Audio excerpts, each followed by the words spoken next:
श्रीमद् भगवत गीता में भगवान श्री कृष्ण अर्जुन को गीता का ज्ञान दे रहे हैं। अर्जुन पूछता है, हे त्रिलोकीनाथ, आप आवागमन अर्थात पुनर्जन्म के बारे में कह रहे हैं।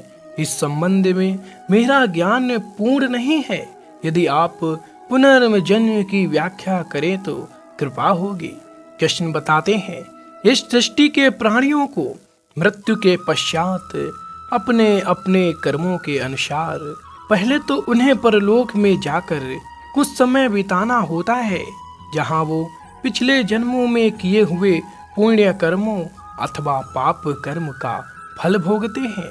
फिर जब उनके पुण्यों और पापों के अनुसार सुख दुख को भोगने का हिसाब खत्म हो जाता है, तब वो इस मृत्यु लोक में फिर से जन्म लेते हैं।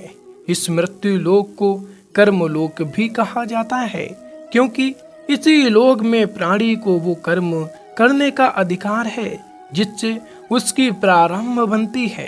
अर्जुन पूछते हैं, हे केशव, हमारी धरती को मृत्यु लोक क्यों कहा जाता है?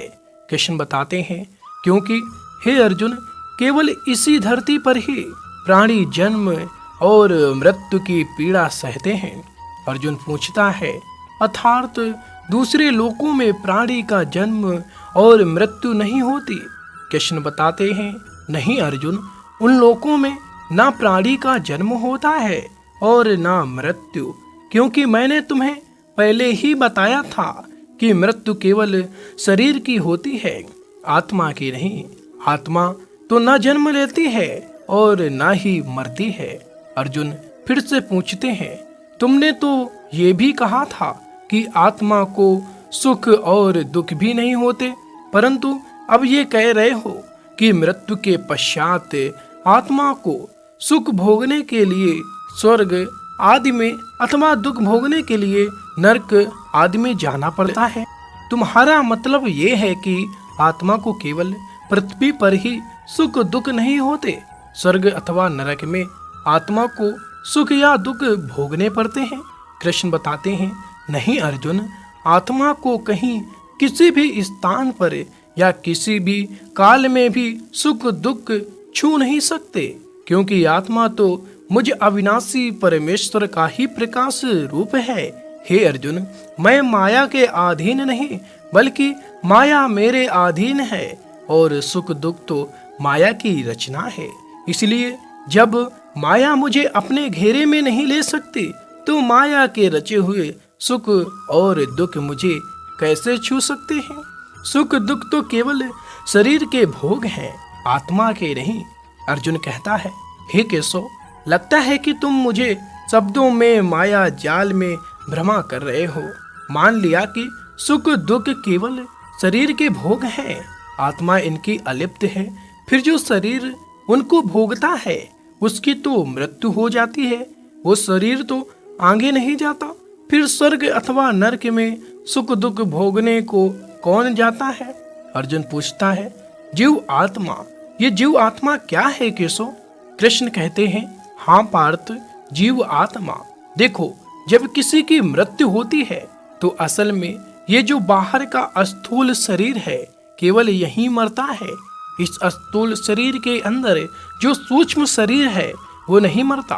वो सूक्ष्म शरीर आत्मा के प्रकाश को अपने साथ लिए मृत्यु लोक से निकलकर दूसरे लोकों को चला जाता है। उसी सूक्ष्म शरीर को जीव आत्मा कहते हैं। अर्जुन पूछता है, इसका अर्थ है जब आत्मा एक शरीर को छोड़कर जाती है तो साथ में जीव आत्मा को भी ले जाती है?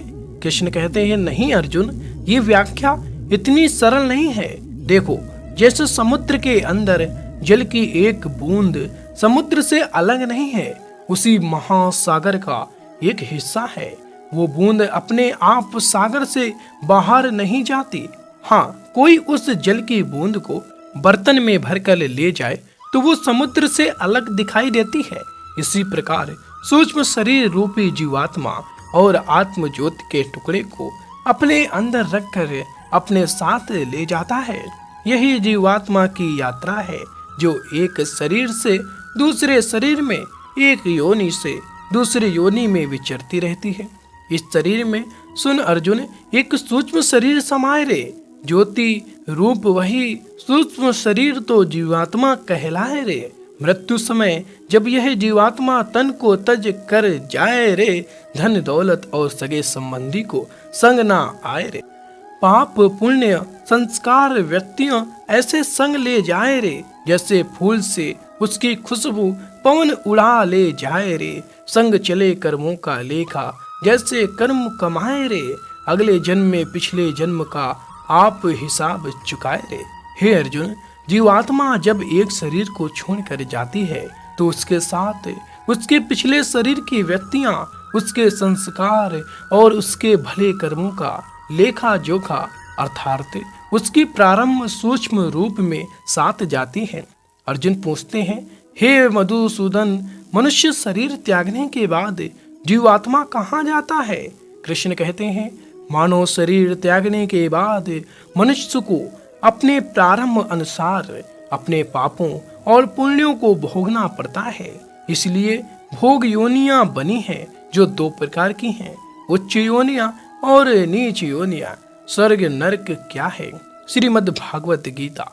एक पुण्य वाला मनुष्य का जीवात्मा उच्च योनियों में स्वर्ग में रहकर अपने पुण्य भोगता है, और पापी मनुष्य का जीवात्मा नीच योनियों में नरक में रहकर अपने पापों को भोगता है। कभी ऐसा भी होता है कि कई प्राणी स्वर्ग नरक का सुख दुख पृथ्वी लोक पर ही भोग लेते हैं। अर्जुन पूछता है, इसी लोक में वो कैसे? कृष्ण कहते हैं, इसे तुम यूं समझो अर्जुन की, जैसे कोई संपन्न मनुष्य है, महल में रहता है, उसकी सेवा के लिए दास दासियां हर समय खड़ी हों। उसका एक लौटा जवान बेटा है, जिसे वो संसार में सबसे अधिक प्रेम करता है और अपने आप को संसार का सबसे भाग्यशाली मनुष्य समझता है। परंतु एक दिन उसका जवान बेटा किसी दुर्घटना में मारा जाता है। दुखों का पहाड़ उस पर टूट पड़ता है। संसार की हर वस्तु उसके पास होने के बावजूद भी वो दुखी ही रहता है और मरते दम तक अपने पुत्र की मृत्यु की पीड़ा से मुक्त नहीं होता।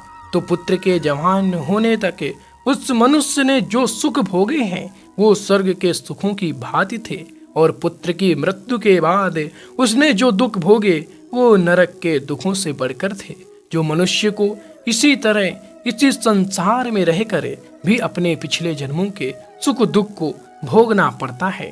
अर्जुन पूछता है, हे मधुसूदन, अब ये बताओ कि मनुष्य अपने पुण्यों को किन किन योनियों में और कहाँ भोगता है? कृष्ण बताते हैं, पुण्यवान मनुष्य अपने पुण्यों के द्वारा किन्नर, गंधर्व अथवा देवताओं की योनियां धारण करके स्वर्गलोक में तब तक रहता है जब तक उसके पुण्य क्षीण नहीं हो जाते। अर्जुन पूछता है, अर्थात? कृष्ण कहते हैं, अर्थात ये कि प्राणी के हिसाब में जितने पुण्य कर्म होते हैं उतनी ही देर तक उसे स्वर्ग में रखा जाता है। जब पुण्यों के फल की अवधि समाप्त हो जाती है तो उसे फिर पृथ्वी लोक में वापिस आना पड़ता है और मृत्यु लोक में पुनर्जन्म धारण करना पड़ता है। प्राप्य पुण्य कृतान लोकानुषित्वा शाश्वती समाः शुचिना श्रीमता गेहे योग भ्रष्टो भी जायते। इस श्लोक का अर्थ है, वह योग भ्रष्ट पुण्य कर्म करने वालों के लोगों को प्राप्त होकर और वहाँ बहुत वर्षों तक रहकर फिर यहाँ शुद्ध श्रीमानो यानी धनवान के घर में जन्म लेता है। अर्जुन पूछता है, परंतु स्वर्गलोक में मनुष्य के पुण्य क्यों समाप्त हो जाते हैं? वहाँ जब वो देव योनि में होता है तब वो अवश्य ही अच्छे कर्म करता होगा, उसे इन अच्छे कर्मों का पुण्य तो प्राप्त होता होगा। कृष्ण बताते हैं, नहीं अर्जुन, उच्च योनि में देवता बनकर प्राणी जो अच्छे कर्म करता है या नीच योनि में जाकर प्राणी जो क्रूर कर्म करता है, उन कर्मों का उसे कोई फल नहीं मिलता।